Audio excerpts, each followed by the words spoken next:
So on screen అలాంటివి చేశారు కదా, ఆఫ్ స్క్రీన్ గురించి మనం మాట్లాడదాం. ఎవరు మీకు ఫేవరెట్? అంటే మామ్, డాడ్, అమ్మనా అమ్మ కొడుకు బాగా గారాబం చేశారా మిమ్మల్ని? బాగా. జనరల్గా కొంతమంది అంటుంటారు అబ్బాయిలు, మా డాడీ నాకు కింగ్. స్టేటస్లో కూడా చాలా మందికి చూస్తుంటాను, యు ఆర్ మై సంథింగ్. అమ్మ నాన్న ఇద్దరు. అంటే నాన్న మీరు తక్కువ అడిగేసరికి అమ్మ ఎందుకు అన్నానంటే, ఏదున్నా అమ్మతో షేర్ చేసుకున్నాను. ఎందుకంటే ఇంత ఏజ్ వచ్చిన తర్వాత కూడా నేను నాన్నని సూటిగా 3 seconds చూడలేమండి ఇప్పటికి, మా అన్న అయినా నేనైనా. భయం, రెస్పెక్ట్ చూడలేను. అది మంచి విషయం అయినా కూడా ఏదైనా పాజిటివ్ షేర్ చేసుకుందామన్నా చూడలేను. అది డిసిప్లిన్ అనుకోవచ్చు, భయం అనుకోవచ్చు, ఏదైనా అనుకో. కాబట్టి ఏదైనా అమ్మకి షేర్ చేయాలి. ఇప్పుడు నేను ఫుట్బాల్ సర్టిఫికేట్ మొన్న ఇప్పుడు రీసెంట్గా అవార్డ్స్ వచ్చాయి, అది తీసుకుని వచ్చి అమ్మకి ఇస్తే అమ్మ అక్కడికి. సో అందుకని అమ్మ ఏదైనా అమ్మ చెప్తే నాన్నకి వరకు వెళ్తుంది అనమాట. సో శ్రీకాంత్ ప్రొడక్షన్లో మనం చూస్తే చాలా మంది కపుల్స్గా అయిపోయారు. Love marriage, love crushes. మరి చందు గారి పరిస్థితి ఏంటి?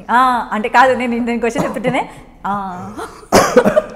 మనకు అలాంటి ఇండస్ట్రీ ట్రాక్లు ఇండస్ట్రీలో లేరండి, అవన్నీ ఏం లేదండి. ఇండస్ట్రీలో లేరట. ఓకే, బయట కూడా లేరండి. ఎందుకు మీరు పాజులు క్వశ్చన్ మార్కులు ఎందుకు వేస్తున్నారు? అయ్యో మీరు మొహమాట పడుతున్నారేమో, అలా లాగిస్తున్నారు. ఇండస్ట్రీలో ఎవరు లేరు, బయట ఎవరు లేరు. I'm not a lover boy, I'm not a flirter. Okay, I'm a good bye.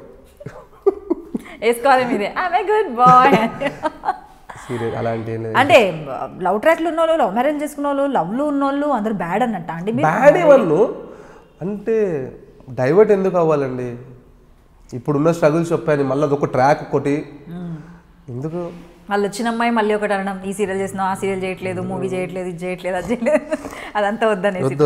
మరి మీకెవరు ప్రపోజ్ చేయలేదా ఇప్పటి వరకు? ఏమో అండి, తెలీదండి. అంటే మీకు ప్రపోజ్ చేస్తే మీకే కదండి డైరెక్ట్ ప్రపోజ్ చేసేది. తెలియదు అన్నందుకు మీరు ఒక పులి స్టాప్ పెట్టేసి వేరే క్వశ్చన్కి వెళ్ళిపోవచ్చు కదండి. తెలీదు అని అంటే చేశారని నేను అనుకుంటా. పులి స్టాప్ ఎందుకు పెడతా? నేను పెట్టనుగా, నేను అంత మంచిదాన్ని కాదుగా. ఏమండి చేశారో చేయలేదో మర్చిపోయాను, కొంచెం మతి మరుపు. జనరల్గా అమ్మాయిలు చెప్పడానికి మొహమాట పడుతుంటారు, సిగ్గుపడుతుంటారు, తడబడి. అబ్బాయిలు అయితే బాగా చెప్తూ ఉంటారు. మీరేమో అసలు చేయలేదు. అమ్మయ్య, ఓకే, ఇప్పుడు ఓకే, హ్యాపీ. నాకు పక్కా ఇటో అటో ఉండాలి, మరి గోడ మీద కాకుండా. సిగ్గుపడుతుంది. చేసిన ఏదైనా మర్చిపోయి చేసిన వాళ్ళు చూసుకుంటే, అమ్మ వీడేదో నన్ను గుర్తుపెట్టుకున్నట్టు సిగ్గుపడుతున్నారులే అనుకుంటారు. మళ్ళీ ఇదొకటి, ఎందుకంటే మీరు అలా క్లియర్గా ఉంటారు. లేదండి, లవ్ గురించి కాదండి, ఇంకేదైనా చెప్పండి. ఇంకేదైనా సరే, పెళ్లి గురించి అడుగుతా అయితే. కాదండి, వేరే మాట్లాడుకుందామండి, లవ్ పెళ్ళిళ్ళు కాకుండా. అంటే పర్సనల్ లైఫ్ గురించి ఏమొద్దండి, మీ ఫ్యాన్స్ ఫాలోవర్స్ ఫోటో దిగడానికి భయపడుతున్నారండి. చెప్పాను కదండి, మంచి అబ్బాయిని అని చెప్పాను. అంటే నాకు నేను సర్టిఫికేట్ ఇవ్వడం కాదు కానీ ఉన్నది చెప్పాను. సరే, మీకు వచ్చిన బెస్ట్ కాంప్లిమెంట్ యాక్టింగ్ వైజ్గా, మీరు మర్చిపోలేని కాంప్లిమెంట్ ఒకటి ఉంటుంది, ఎంత ప్యాషనేటెడ్గా మీరు యాక్టింగ్ చేస్తుంటారు.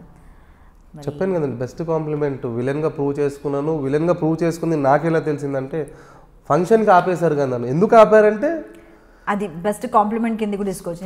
సీరియస్గా